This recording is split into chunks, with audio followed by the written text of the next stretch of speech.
صدا سے ستارہ تک مونا شہاب کی شعری کائنات۔ صدا ان کی پہلی کتاب کی طرف اشارہ ہے، ستارہ ان کی حالیہ کتاب کا استعارہ ہے، اور شعری کائنات ان کے پورے ادبی سفر کو محیط کر لیتا ہے۔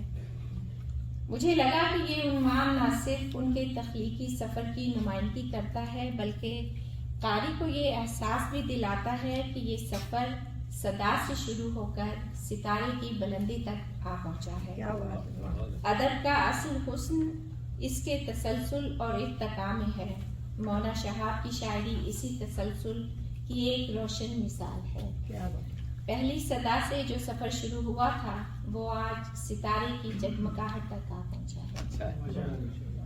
صدا جب لوٹ کے آئی، اس میں ہجرت کی کثرت اور یادوں کی باز گشت جھلکتی ہے۔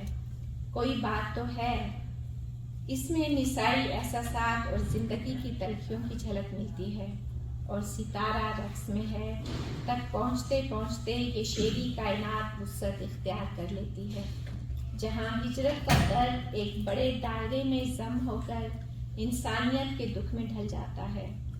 مونا شہاب کے اشعار قاری کو اس لیے متاثر کرتے ہیں کہ وہ بناوٹ سے پاک اور سچے تجربات کے عکاس ہیں۔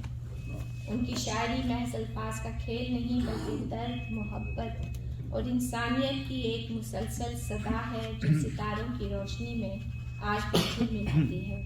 وہ کہتی ہیں،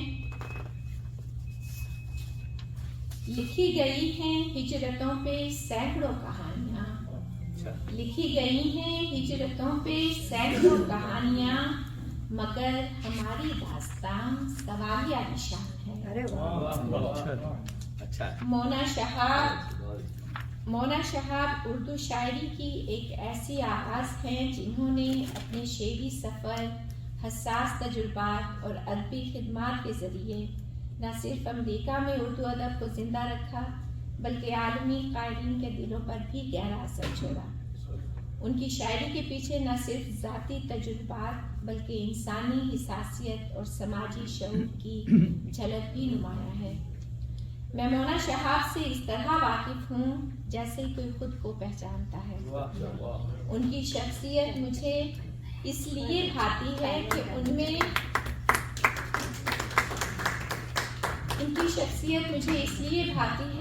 میں میں اپنی جھلک دیکھتی ہوں۔ ان کی شاعری میرے دل کو اس لیے متاثر کرتی ہے کہ وہ سچائی کے لہجے میں بولتی ہیں، یوں جیسے کوئی آئینہ میرے سامنے رکھ دیا گیا ہو۔ مجھے ان میں وہ لمس ملتا ہے جو دل کو یقین دلاتا ہے کہ میری تنہائی، میری کمی، میرا دکھ اکیلا نہیں ہے۔ ان کے اشعار میں بناوٹ کم اور تجربہ زیادہ محسوس ہوتا ہے۔ ہر شعر کسی بنائی ہوئی کیفیت سے نہیں بلکہ جھیلے ہوئے دکھ اور جیے ہوئے لمحوں سے کشید کیا گیا ہے۔ چونکہ مونا شہاب عورت کے دکھ، محبت، محرومی اور خودی کی کشمکش کو براہ راست اور بے جھجک بیان کرتی ہیں، اس لیے آپ کے اندر کی عورت فوراً اس شاعرہ کو پہچان لیتی ہے۔ سادہ الفاظ میں وہ ایسی تصویریں بناتی ہیں جو دیر تک ذہن میں گونجتی رہتی ہیں، اور اسی سادگی میں تہداری چھپی ہوتی ہے۔ یہی وجہ ہے کہ بار بار یہ شاعری اپنی طرف بلاتی ہے۔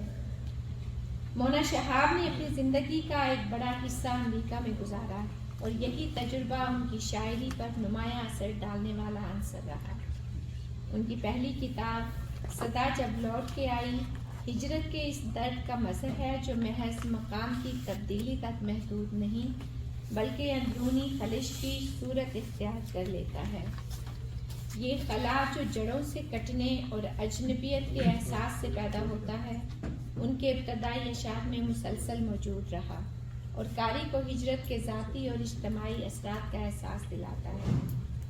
پروفیشنلی وہ اسپیشل ایجوکیشن کے شعبے سے وابستہ رہیں۔ خصوصی بچوں کے ساتھ کام نے ان کی نگاہ کو انسانیت کی اصل معنویت سے روشناس کرایا۔ بچوں کی معصومیت، جد و جہد اور خاموش درد نے ان کے اشعار میں انسانی محبت اور درد مندی کی گہرائی پیدا کی۔ ایک شاعر کے لیے صرف شعر کہنا ہی کافی نہیں ہوتا۔ مونا شہاب نے ادب کی خدمت کو اپنی زندگی کا نصب العین بنایا۔